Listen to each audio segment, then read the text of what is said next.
Norberline would like to welcome you to Taking the Essence, Cultivating Unshakable Faith with Elaine Jackson. Thank you, Elaine. Thank you. And welcome, everyone. Thank you for coming. So I always like to start with a little meditation, if you're open to that. So I invite you to settle into your meditation seat. Find a good seat, and sit fully, where we can settle into our natural state, imbued with the qualities of relaxation, stillness, and vigilance. And we begin by coming into the body, establishing a good posture, allowing our spine to lengthen and straighten to its natural extension.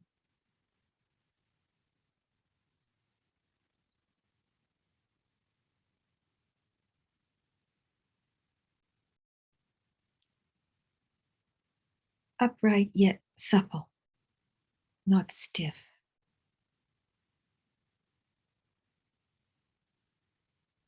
And I invite you to come to the crown of your head with your awareness and begin to ever so gently float down. And wherever you find any tension, any tightness, to simply allow it to release, to soften, to relax. Your brow and around your eyes.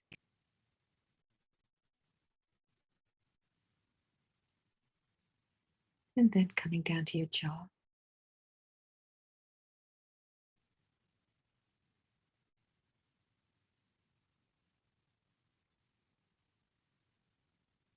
All your facial muscles in a state of relaxation.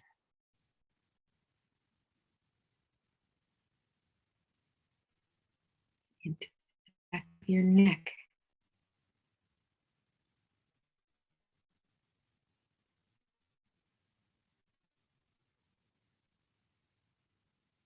And across your shoulders.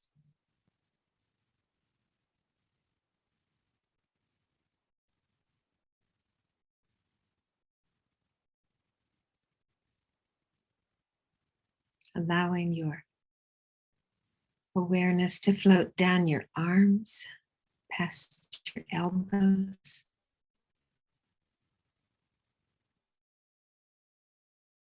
fingers,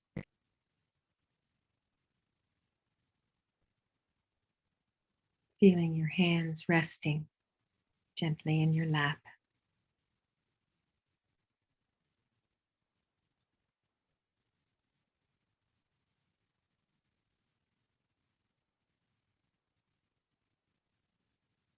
Returning to the base of the head, coming down into your torso. Noticing your upper back, around your shoulder blades.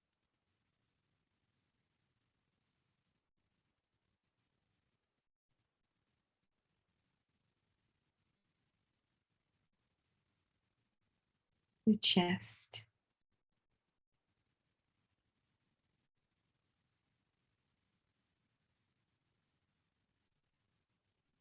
To the small of your back.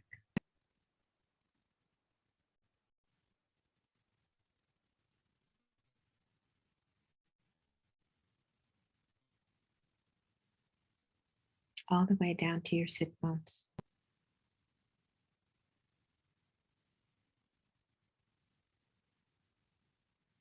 Your glutes are soft. Your belly is soft. To receive the full breath.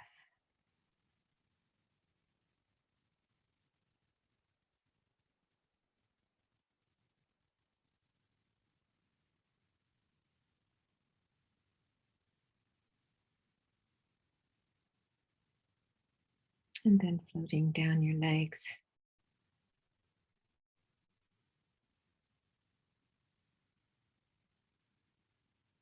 All the way down to the soles of your feet and the tips of your toes.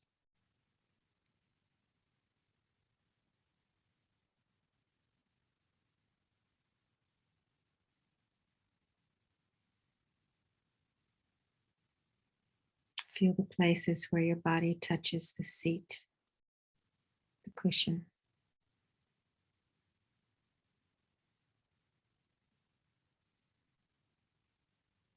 Experience a sense of being grounded. Allow your awareness to settle right into that ground with a sense of stability and safety in this moment.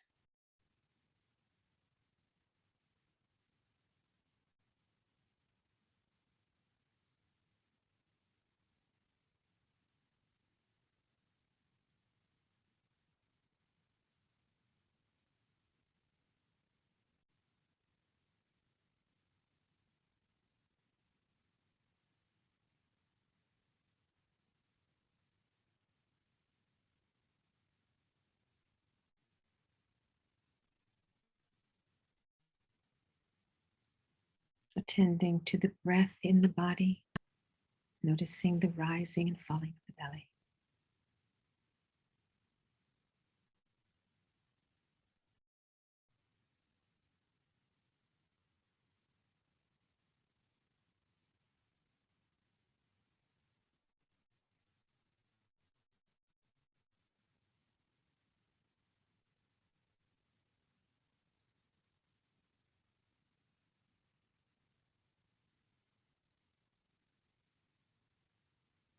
Exhaling and inhaling naturally,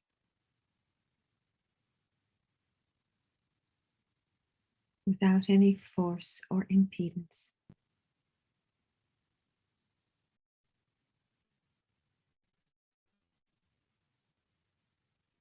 Allowing the body to breathe.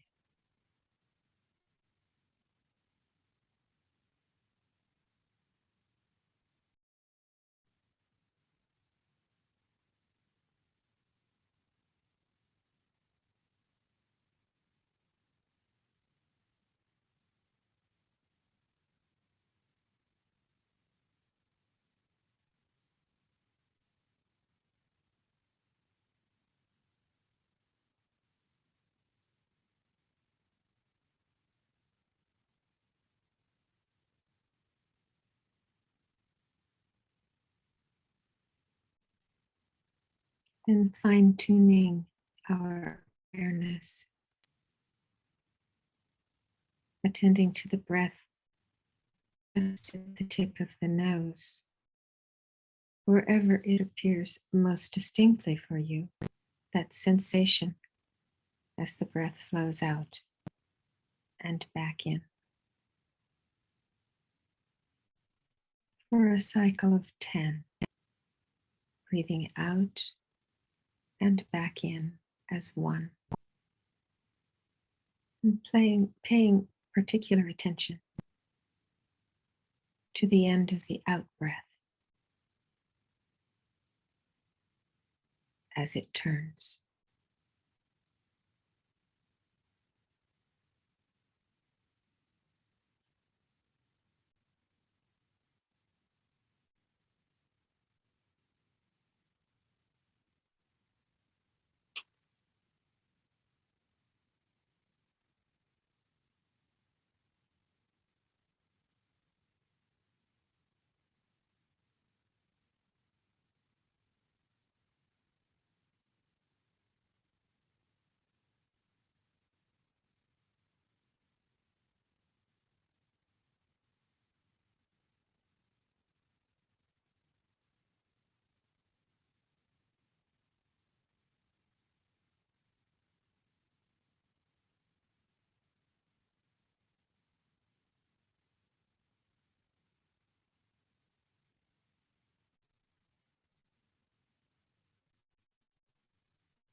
And now, if you like, to cultivate a sense of warm-heartedness, bringing your awareness to your heart center. And there, see manifesting a small sphere of warm light, whose nature is love.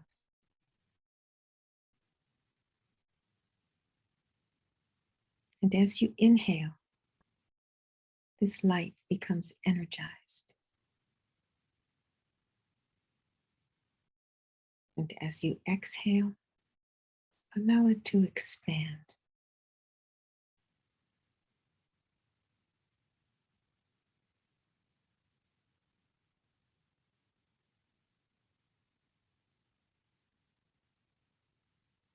Slowly expanding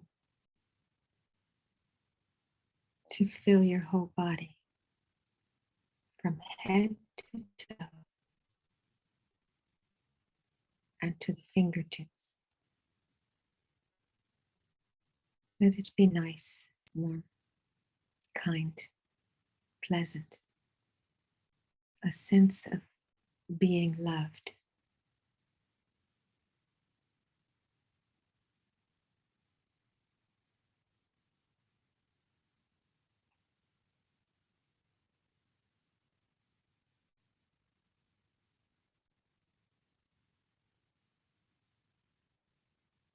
Inhaling, it's energized. Exhaling, it's expanding until it becomes uncontainable, passing through all of your pores and creating an aura of light around you.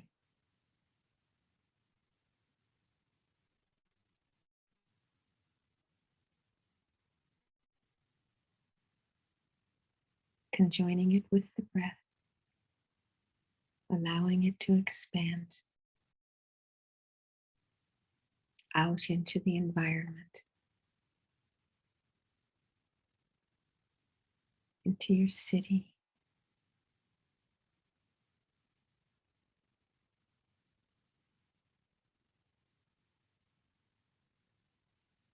your state,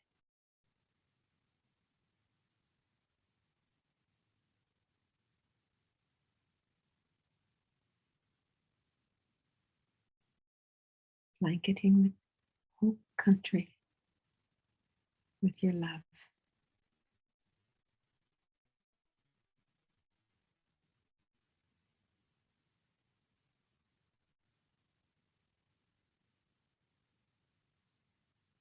And allow your loving awareness to include the whole globe, all the countries of the world.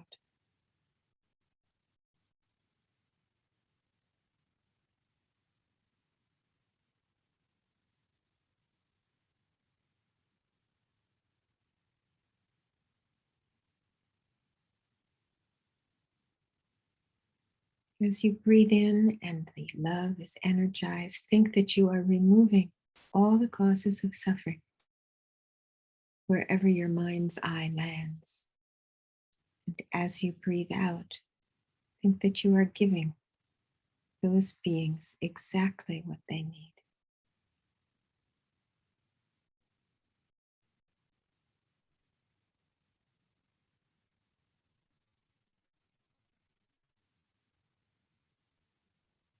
Becoming that love.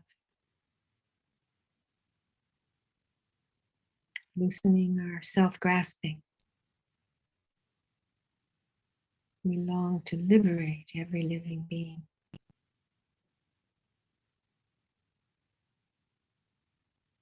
We long to wash away all the habits of mind that do not serve.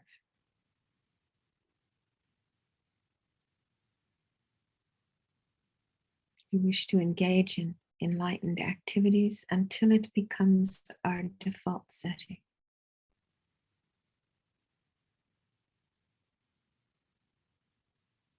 As we breathe out,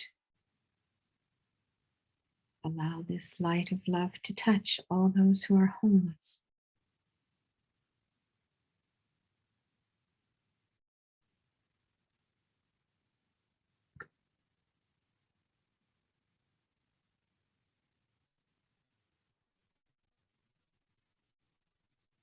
those who are in hospitals and their caregivers,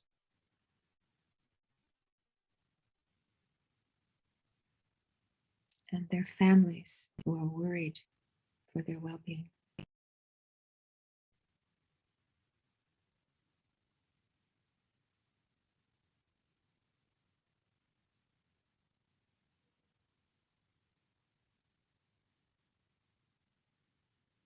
Think of people of color, marginalized for generations, never feeling safe.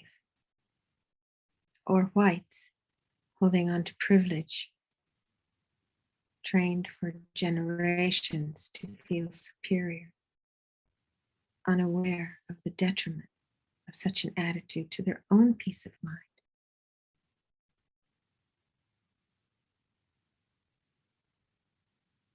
Going out to the refugees, fleeing their homes,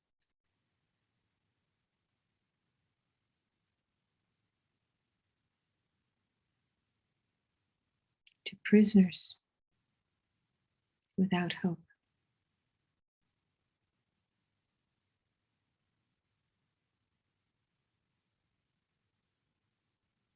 to our own friends and family who might be having difficulty now.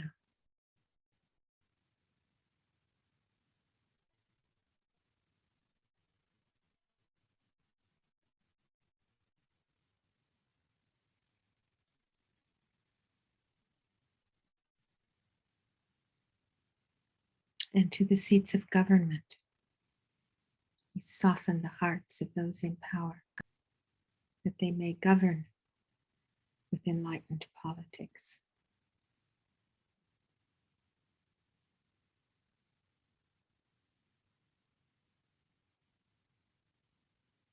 And allow your awareness to continue to expand out into the universe, to the multiplicity of universes,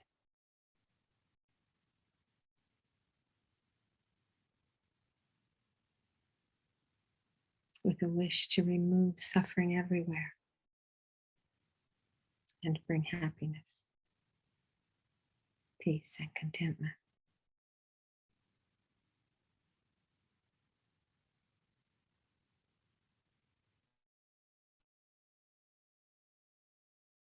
Welfare of others, the less we grasp onto this illusion of being the center of the universe.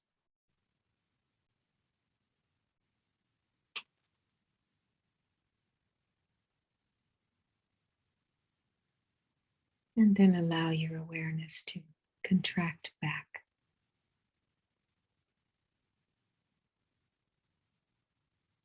Coming right back into this room and this body,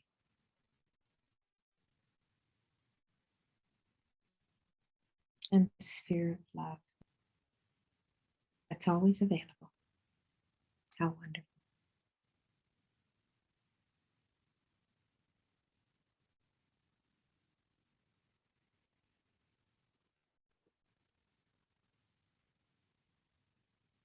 Thank you.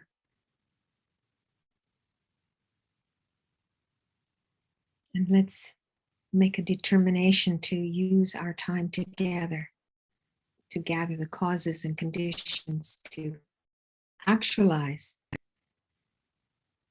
our highest potential, that we might really be able to help others realize theirs as well.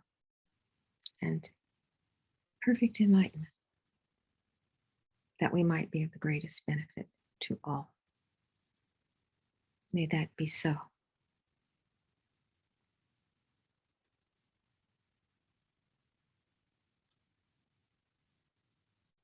So, what is this enlightenment that we want? I think you probably have some idea about what enlightenment might be to you. The end of suffering, the end of confusion, freedom from the struggles of life,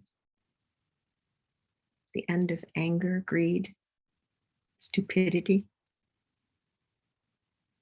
freedom from neurotic thinking, ultimate sanity,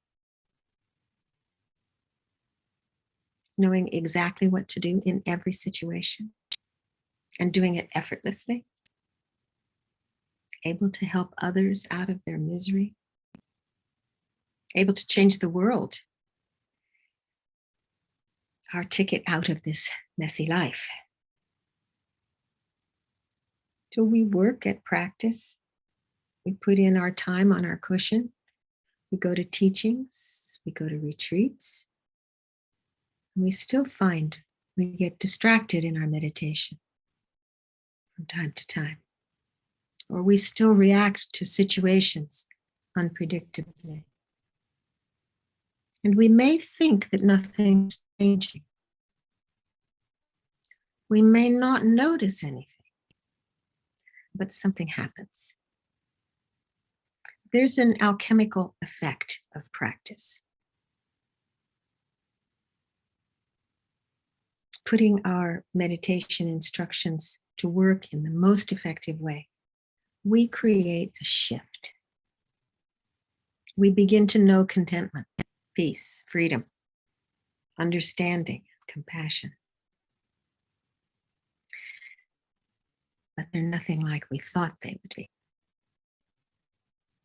And so they don't seem special in any way. And yet they are. They are. As the great yogini Neguma said, it's so obvious we don't see it. So simple, we don't believe it. So easy, we don't trust it.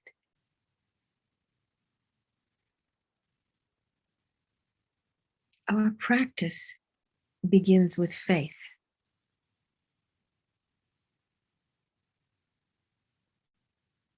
This is our topic. Faith, how to cultivate faith. When we take refuge, we're turning to the three jewels, Buddha, Dharma, and Sangha, to the enlightened mind. And we're turning to our own Buddha nature. And we begin to feel or develop a confidence that the Buddha was right. Faith is defined as complete trust or confidence in someone or something.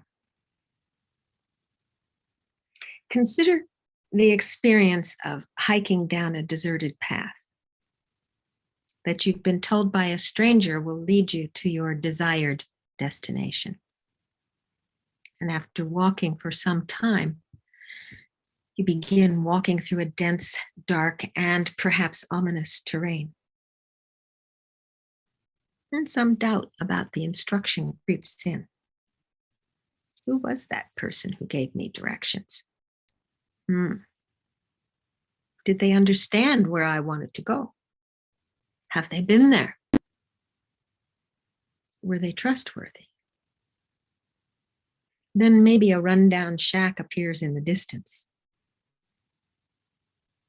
And the fantasies of what peril might lie ahead begin to pervade our thoughts with fears.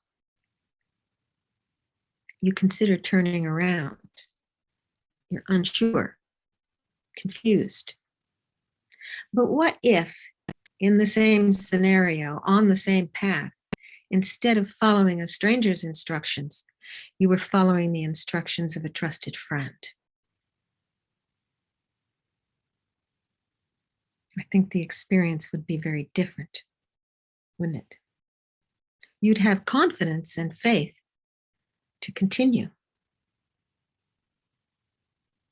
Similarly, with personal experience of the truth of what the Buddha taught, practitioners develop faith, trust, or confidence in their path of practice and in their potential for enlightenment. The Tibetan word for faith is depa, which maybe is closer in meaning to confidence or trust. And in the Buddhist tradition, we speak of three different types of faith. The first faith is an admiring faith, a form of admiration that you have toward a particular person or a particular state of being. The second is aspiring faith. You strengthen your admiration and develop a sense of emulation. You aspire to attain that state of being. You aspire to Buddhahood. And the third type of faith is the faith of conviction. You develop a deep conviction that it is possible to perfect such a state of being. And in our teachings, we find repeated emphasis on the need for both faith and reason on the spiritual path. Nagarjuna, a 2nd century Indian master, whom I'm sure you've all heard of, states in his famous text, The Precious Garland, that a spiritual aspirant must have both faith and reason, or faith and analysis. The important point is that the faith we have in our own spiritual practice must be grounded in reason and understanding. So how do we develop that kind of faith?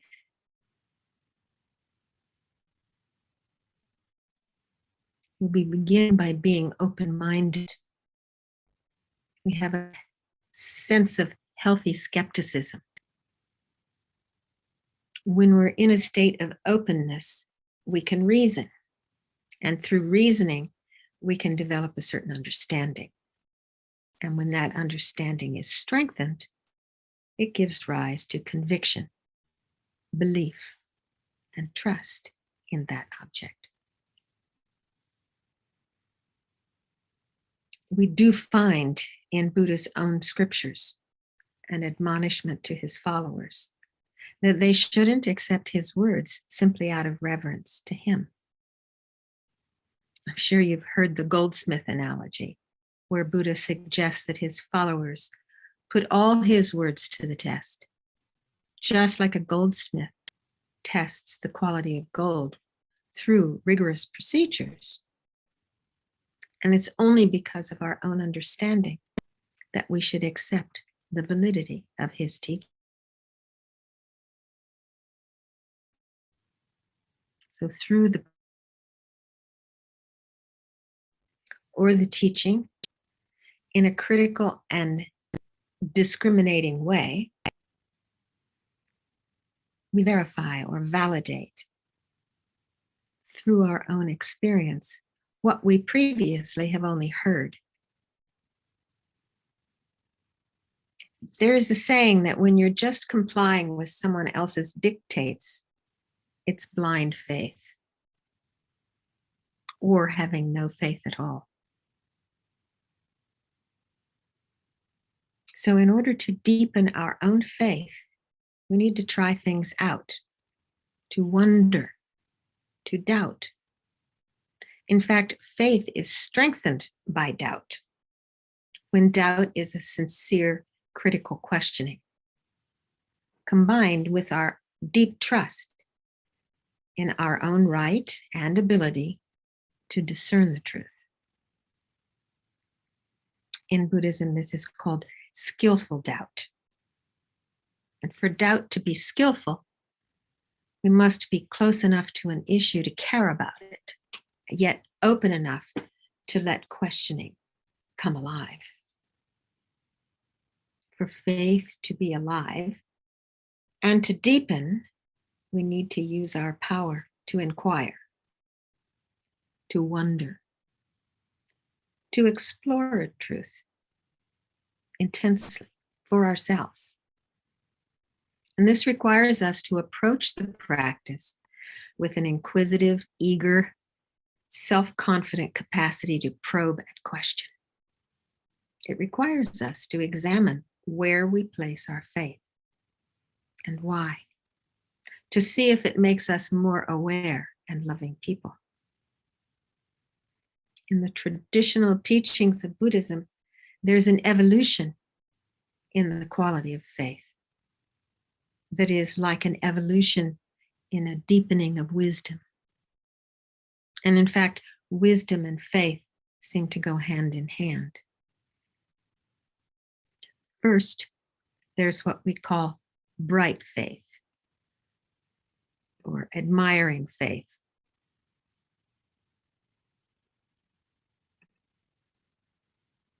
This is a sense of being inspired, of opening. This happens when we meet someone who's really impressive to us. They awaken some sense of confidence in ourselves about a way of being that might be possible for us as well. We meet a teacher,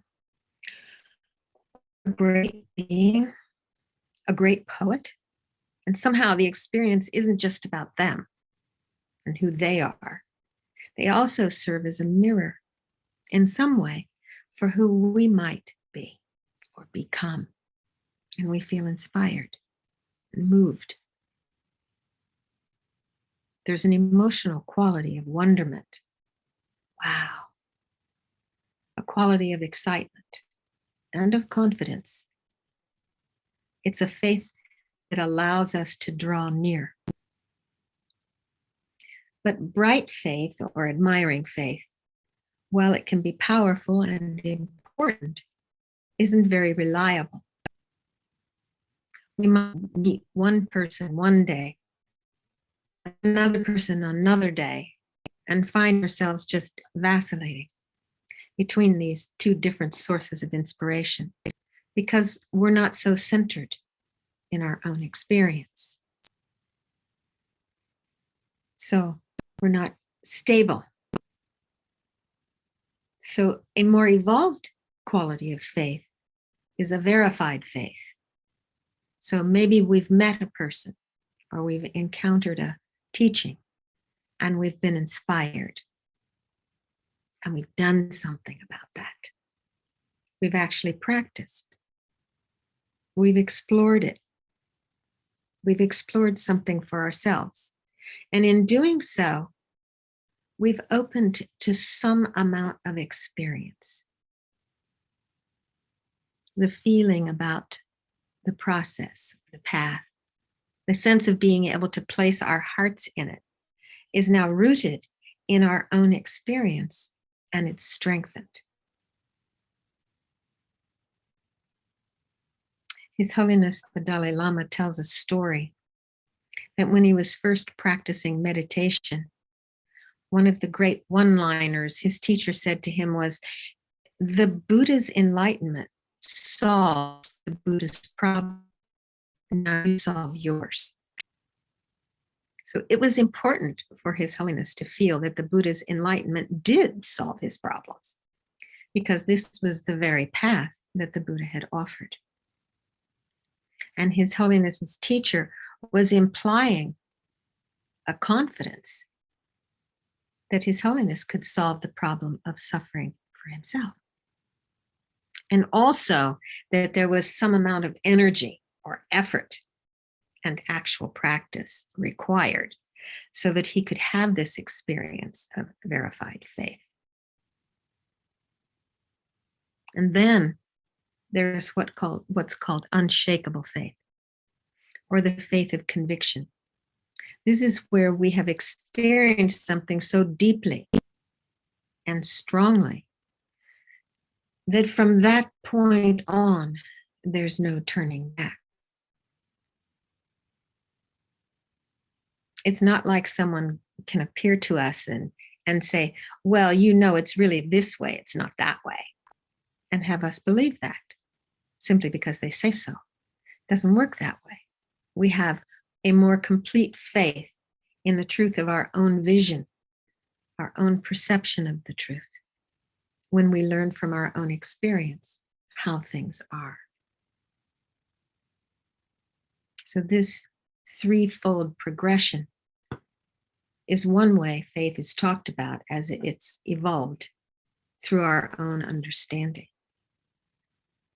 The opposite of faith is talked about in the traditional teachings is doubt, Of course, there are many sides to doubt, and there is a kind of doubt that's quite positive.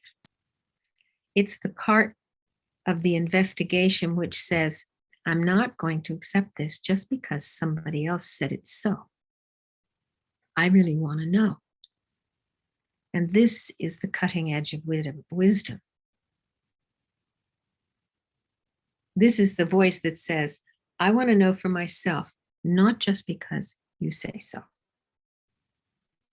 And this is echoed when people say something like, now there are so many teachers of spirituality who come and go. Some say this, some say that. And there are all kinds of different messages and different instructions and different ways of practicing that are offered.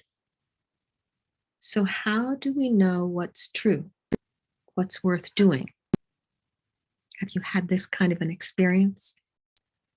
It's this way, it's that way. When the Buddha was asked this question, he responded with, put it into practice. Don't believe anything just because I say it or some worthy being says it. Don't believe anything because it's held to be traditionally true. Don't believe anything because you've read it. Believe it is truth from your own experience. So if you put it into practice and you find that a particular meditation or spiritual practice leads to a diminishing of greed and desire in your mind, then you can trust it. If you find that it leads to a diminishing of anger, hatred, and fear in your mind, you can trust it.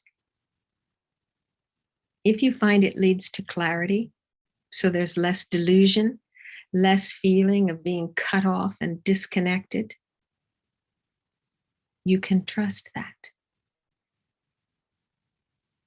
You can put it into practice, and that's how you know. Faith has the quality of allowing us to open, to go forth, to harness our energy, to pursue a goal or an aspiration. But faith also must be carefully balanced with wisdom. If we have faith without enough wisdom, it becomes blind faith. We can be very gullible. We can, with bright faith, hear someone and they're impressive and they move us. Our heart sings and we experience an extraordinary feeling of inspiration. And then we hear someone else and they say a different thing. And then we feel inspired by them. This is mere faith without enough wisdom. Faith, I think, is really the willingness to suspend disbelief, a willingness to be open, to explore, to investigate. And it's through accumulating virtue, purifying non-virtue, we begin to have more and more faith. Because we begin to see, slowly over time, we begin to see a change in our own mind. A little less fear, a little less grasping, a little less hatred. Slowly in time, as we practice, we begin to have confidence. We begin to have faith. But it's through practice. I have always said that one needs faith. One does need faith. And it comes in direct correlation to the amount of practice that we do, the amount of investigation. So that's sort of, in a nutshell, the very basis of how faith is defined. maybe you have some question. You have some question or comment? Anyone have? I want to engage in Lama Tsongkhapa Guru Yoga, but I thought maybe you might have some experience, some question about your own faith. How have you developed faith that allowed you to continue to practice, to continue to attend teachings, to continue your path? What inspires you? Does anybody want to share? No pressure.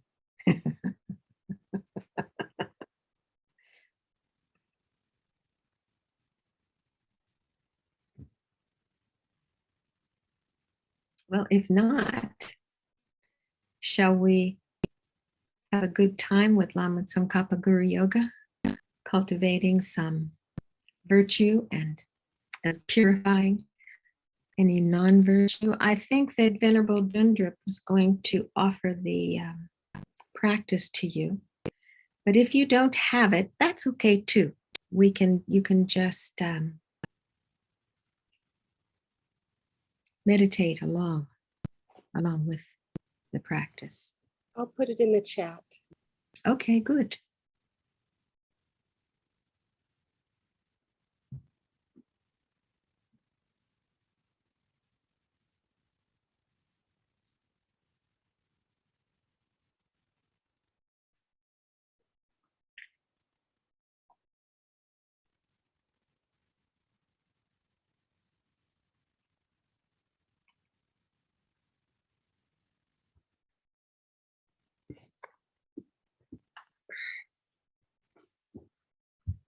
Changing position.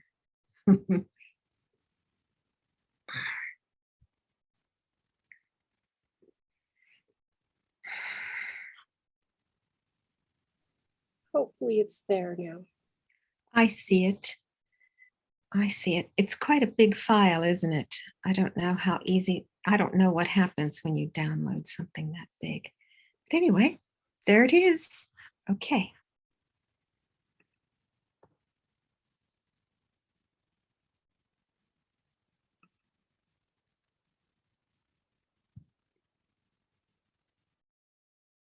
So let's just take a moment to settle into this time, this moment in time, settling into our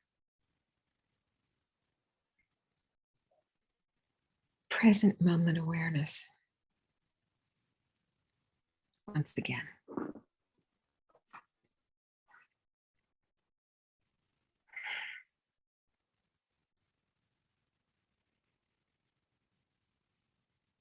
Attending to the breath to bring us to now.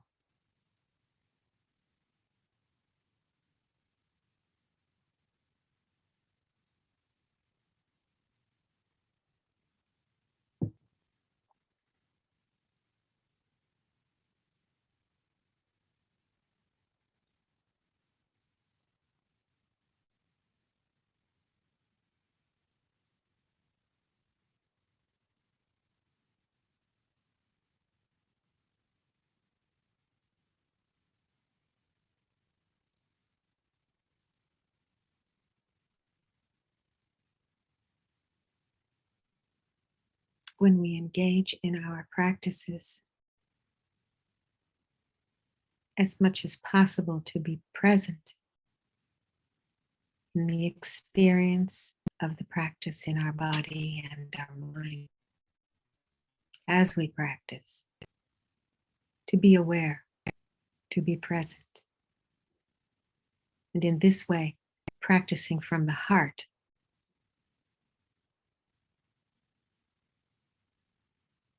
this creates a difference in the mind.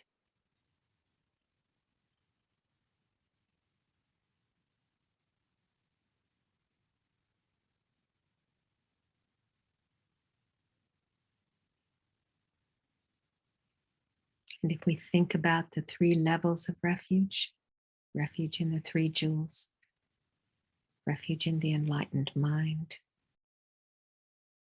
and refuge in our own Buddha nature. It makes our actual prayer of refuge more powerful. To turn for protection to those three aspects of refuge.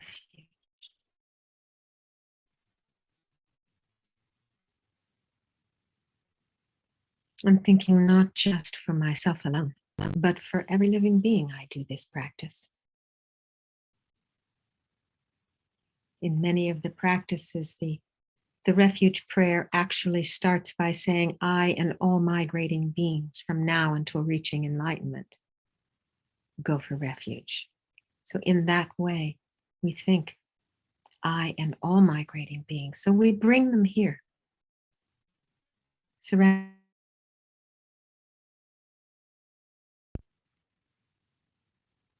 And in that way, feel that we are leading them in this practice and they are practicing with us. This is especially helpful to our own mind if we bring people that we know in our own lives. People who are ill, people who have passed away or who are dying, to bring them here, wishing for them to be free. And then thinking of all the beings of the 6 realms.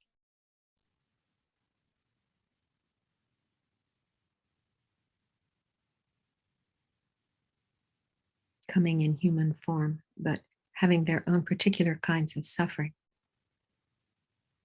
The hate-filled minds of the hell beings. The poverty mentality of the hungry ghosts. The fear and stupidity of the animals. The unceasing desire of the humans.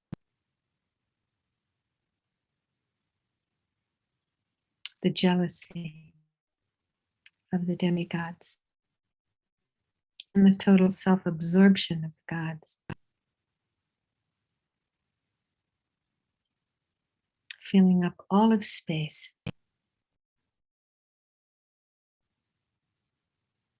We turn for refuge.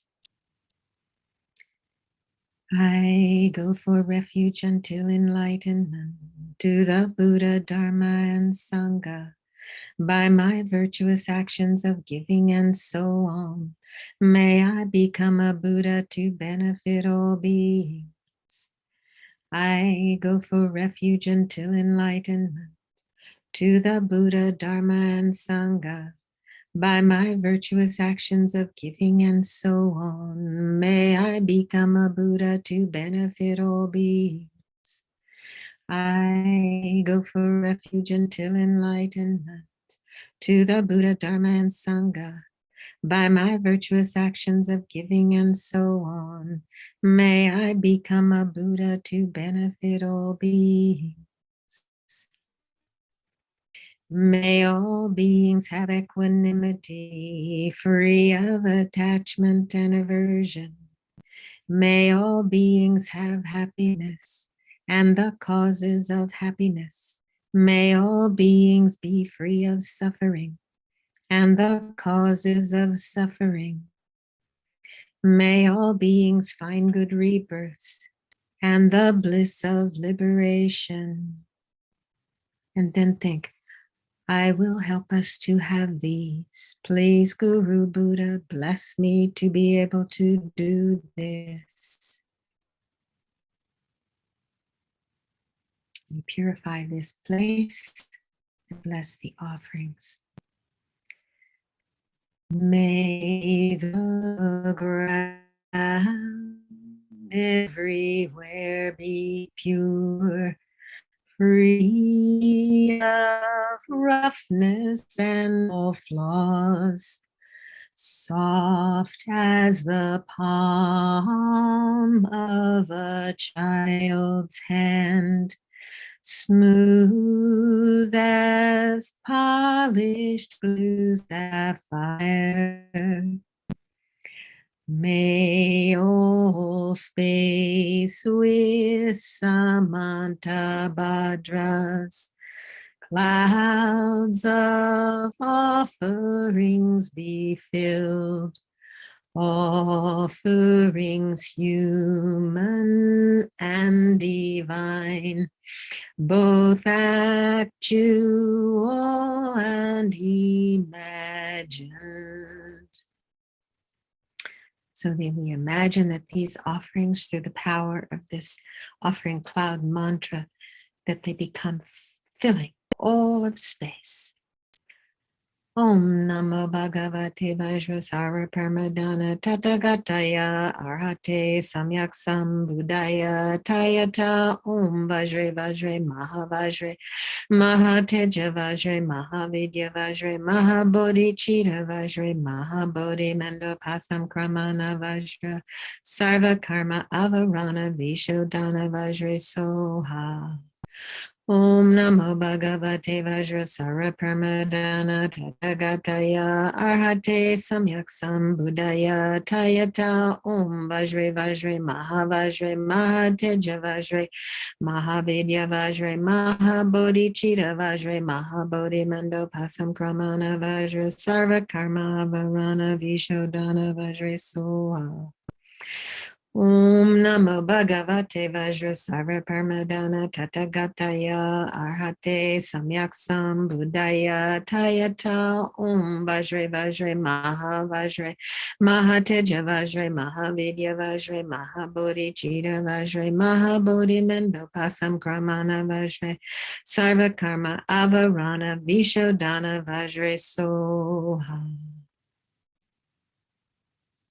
Now, having purified the place and placed magnificent offerings, we invoke Lama Tsongkhapa, our own guru in the aspect of Lama Tsongkhapa.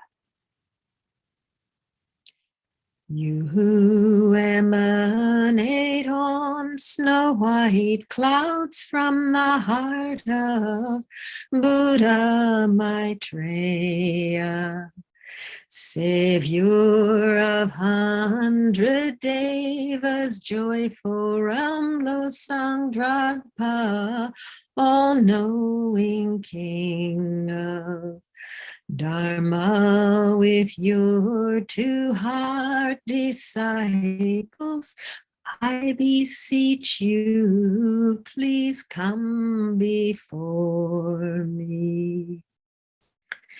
In space, on lion throne, lotus and moon, my kind guru, smiling with delight, is the supreme field for my faithful mind.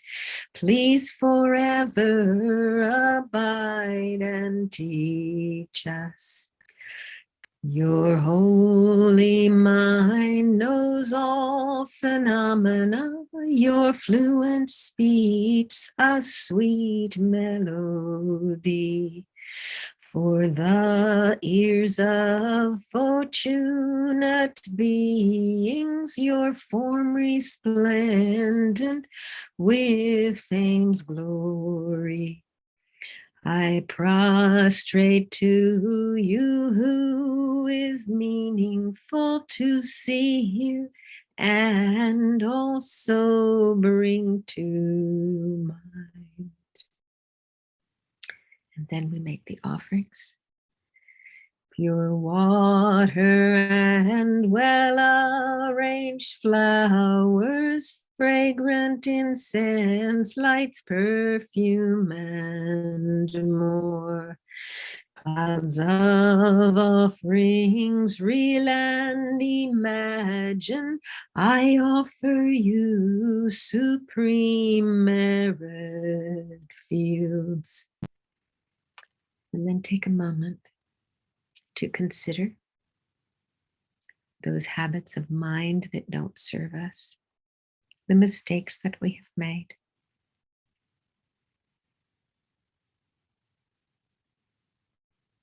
Think of them and wishing to be free of them. We confess. non-virtues of body, speech, and mind, transgressions of my three sets of vows, committed sins, beginningless time, all I confess deeply from my heart. So think that Lama Tsongkhapa and his heart disciples have heard your confession.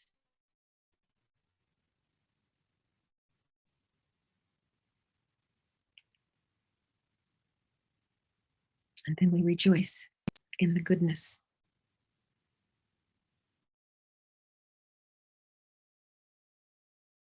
of Lama Tsongkhapa.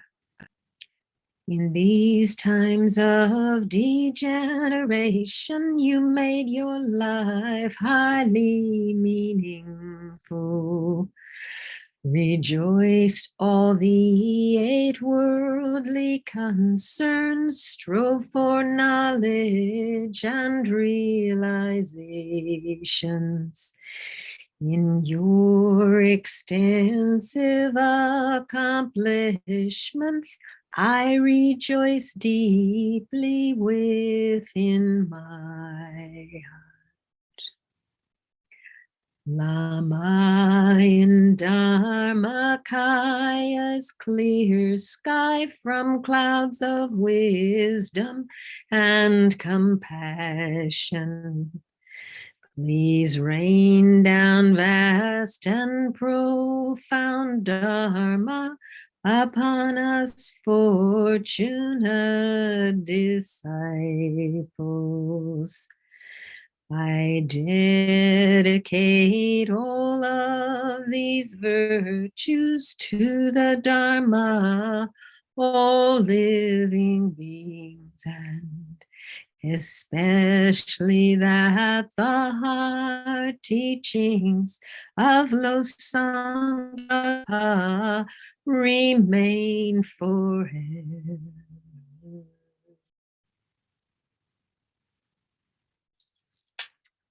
And then we offer a mandala.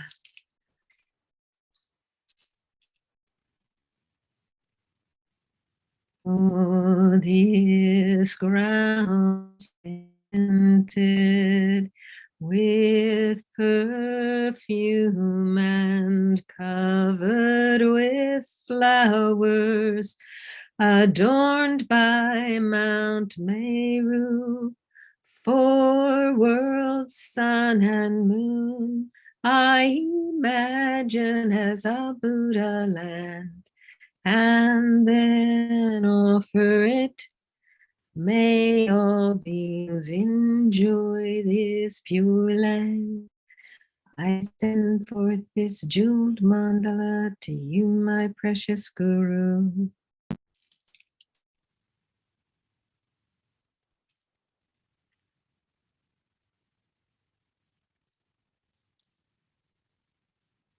And so now, as we recite these 5-line prayer to Lama Tsongkhapa,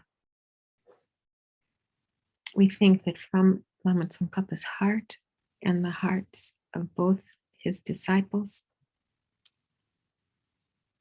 Kedrup Je and Gyaltsab Je, that light flows from their hearts, merging into one, and it enters through the crown of our head, flowing down and completely washing out all the obstacles, all the harms, all the failures in training, anything inside us or outside us that could stop us, completely being eliminated by the light of their love, compassion, wisdom, and joy. We'll chant it first in English and then in Tibetan.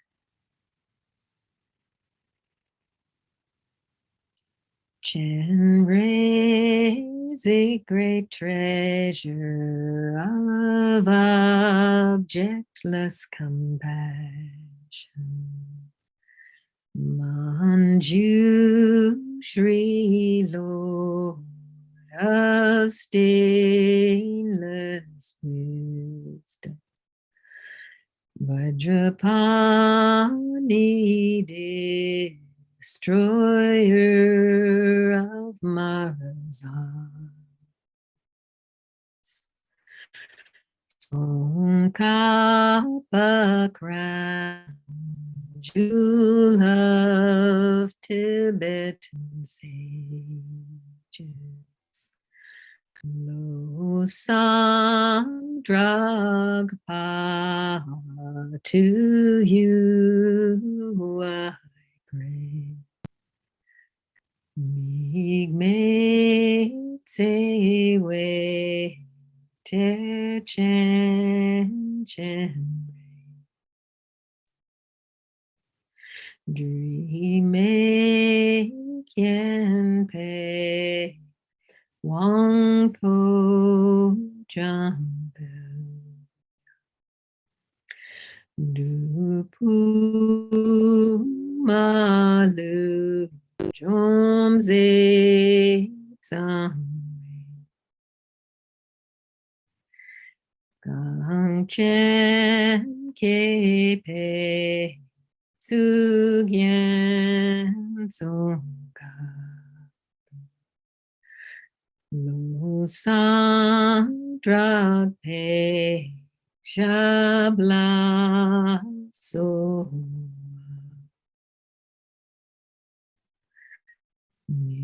May say way to change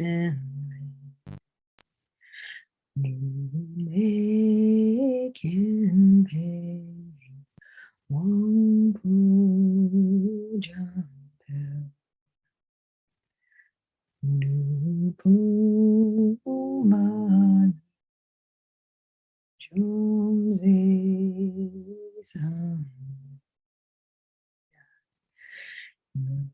Chen Kipe Tsugyen Tsongka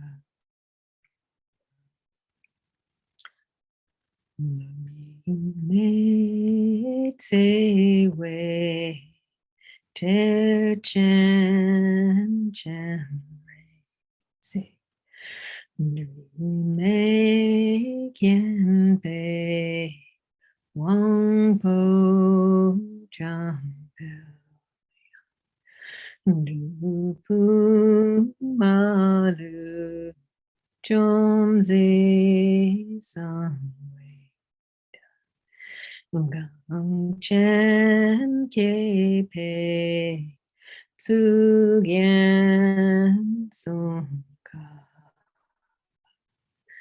Lo Sang Rak Pe Shabla So.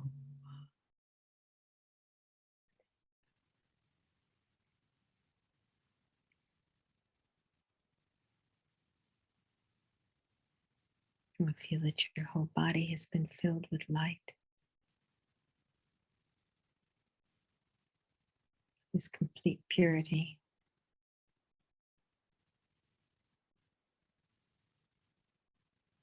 And as we request now to receive the blessings of Lama Tsongkhapa,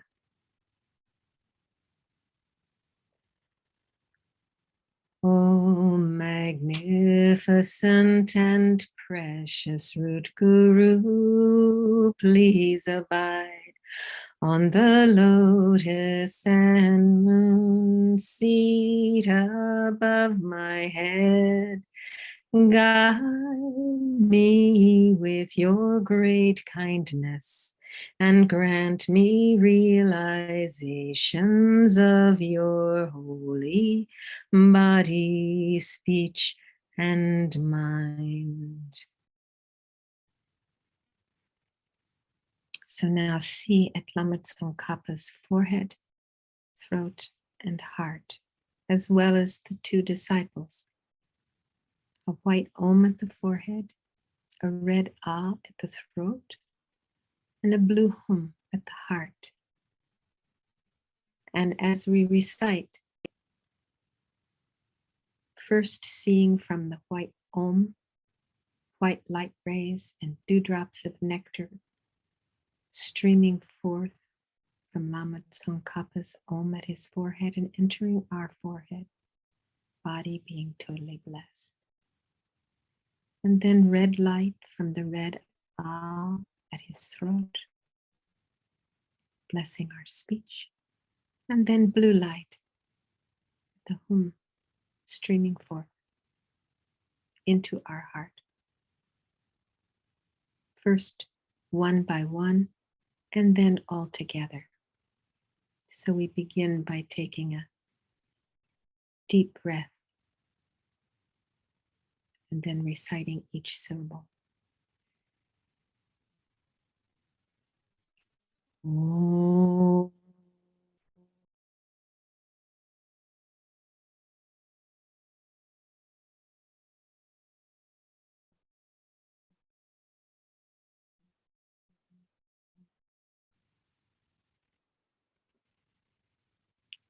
Ah.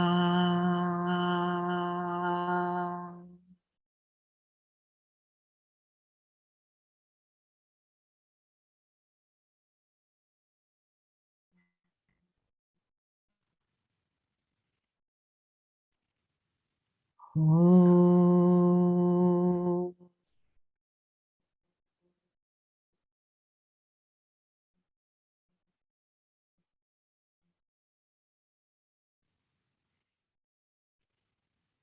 Om Ahum Om Ahum Om Ahum Om Ahum Om Ahum.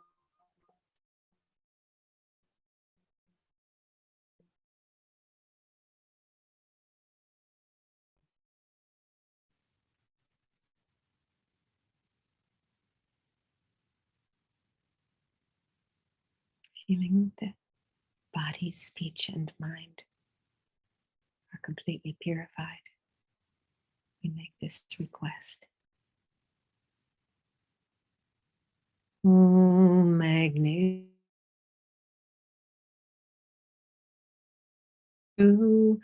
Please abide on the lotus and moon seat at my heart.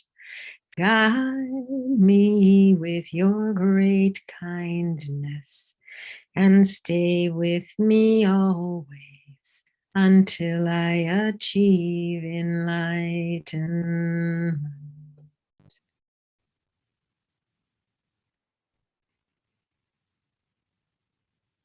So now the two disciples have melted into Lama Tsongkhapa, who melts into a small sphere of light and comes to the crown of our head. And ever so slowly begins to descend down through the center of our body, coming to rest at our heart center.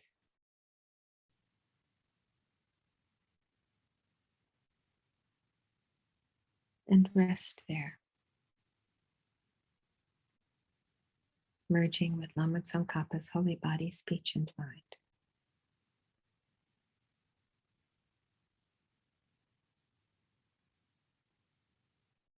And allow divine pride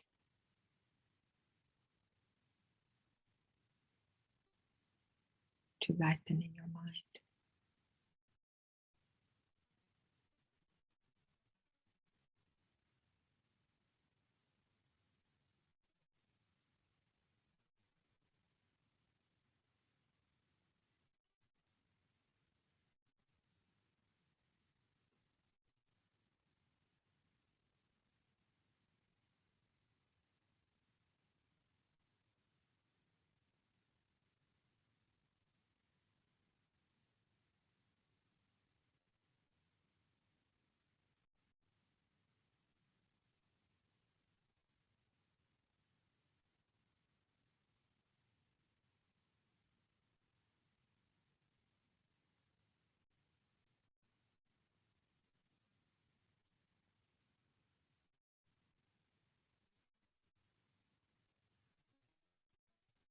And then please, through the power of dedicating, let's think about this complete path to enlightenment, particularly this one composed by the seventh Dalai Lama. Think about these verses as we say them. Whatever you want for yourself and others, with a human form, is easily attained. Disengage yourself from meaningless efforts. Strive to accomplish the highest goals. Because all things composite are impermanent, life changes and never abides. That change is the basis of suffering. For the samsaric mind fills with frustration on watching its creations continually fade. The higher you climb in samsara, the higher the cliff on which you perch. The more things you own, the tighter you are bound. The dearer you hold someone, the greater the chance they will hurt you. The faster you subdue enemies, the faster their numbers increase. This body is a thing borrowed for a moment, and possessions are things stored for others. Now we dally with them, but quickly are they lost and misused. Therefore, no worldly possession is worth the effort of gaining. And I missed their only sources of misery. Turn your back on that which only handicaps. An unburdened mind is joy supreme. The pinnacle of aims is to follow this path, body, speech, and mind, kept stainless with pure self-discipline. Mind held in samadhi, blissful and clear. And wisdom seeing all realities of every situation.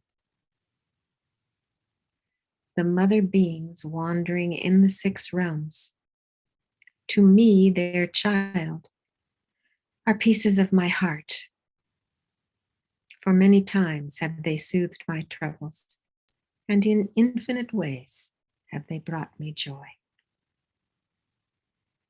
These infinite beings, so kind, are covered by the fog of ignorance.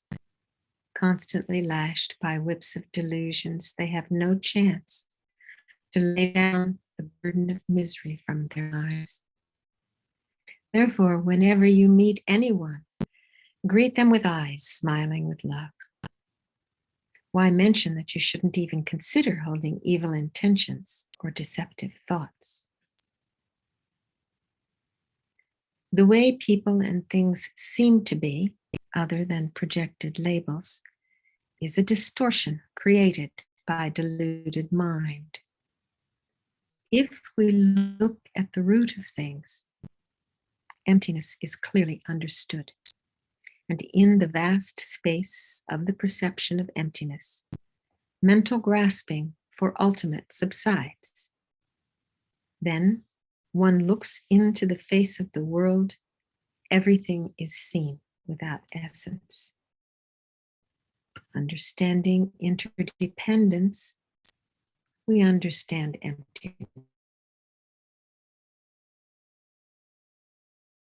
emptiness, understand interdependence.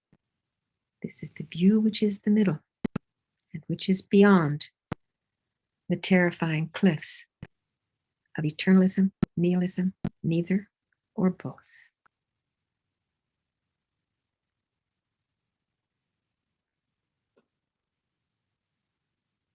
And we'll chant Master Shantideva's prayer, which really moves my heart.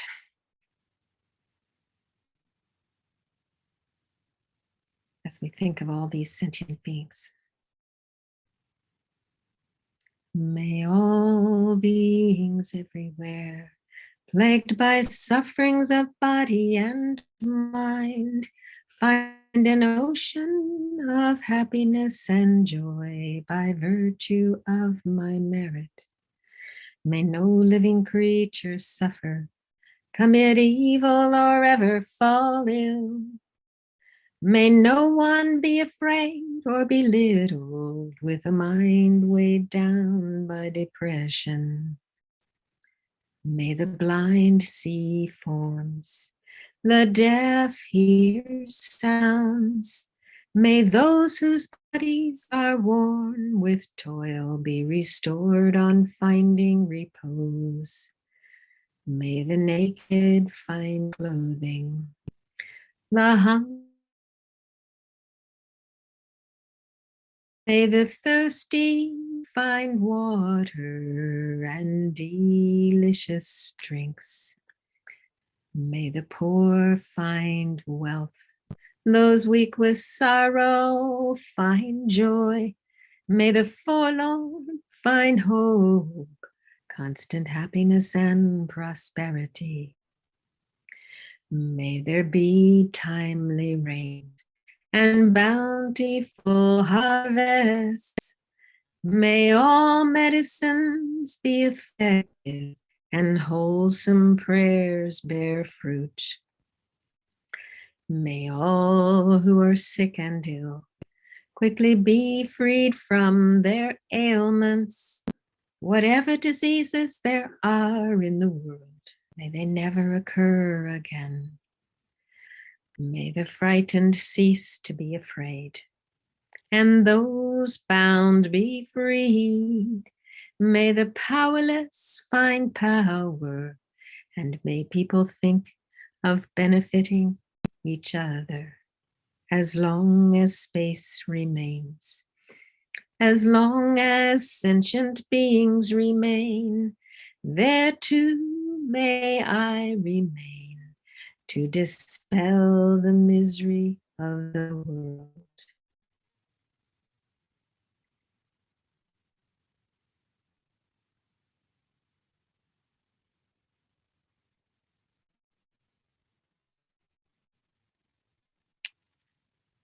Then, by merit of this virtue, may I become Buddha and lead all beings, everyone, into that enlightened state.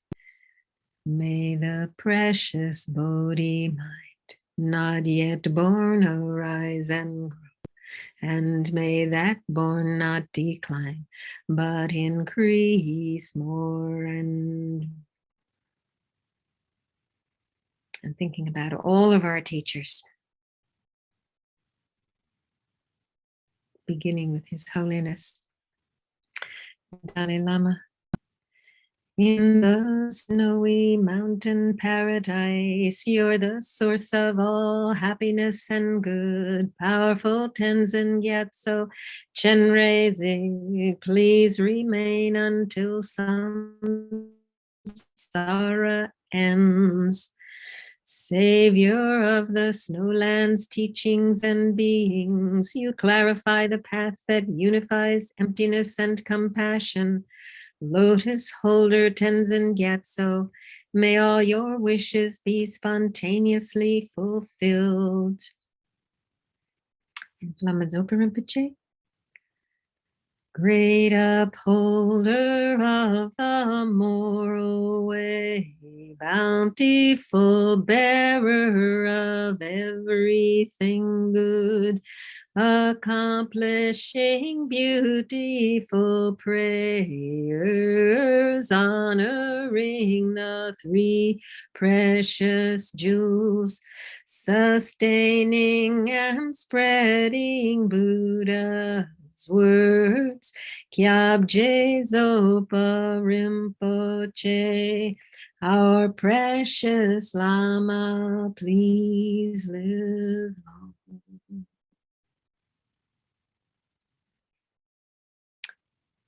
and Tenzin Oselhita, Venerable One, to you whose kindness exceeds that of all the conquerors, for those wanderers in far-off places, especially the West, mindful of your loving concern for us in intentionally descending again into a family of a far distant land, we make this request.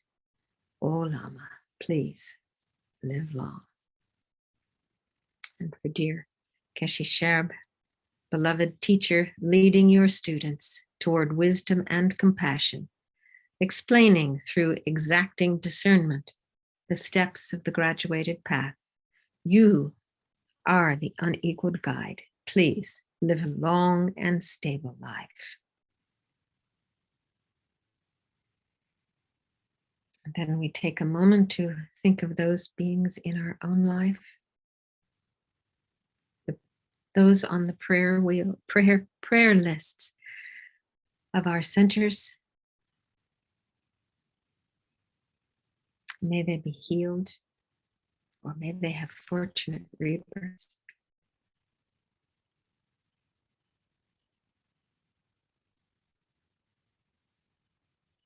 And to dedicate to all those in this war. May the war in Ukraine be stopped.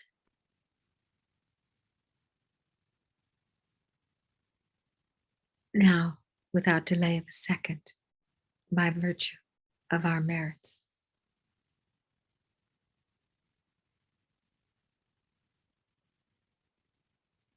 And disharmony all over the world, places of disharmony where people are harming one another. May it be stopped.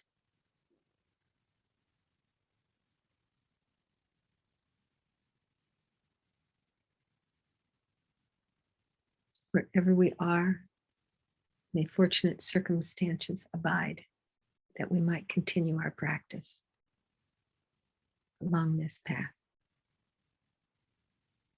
until we become Buddhas quicker than quick.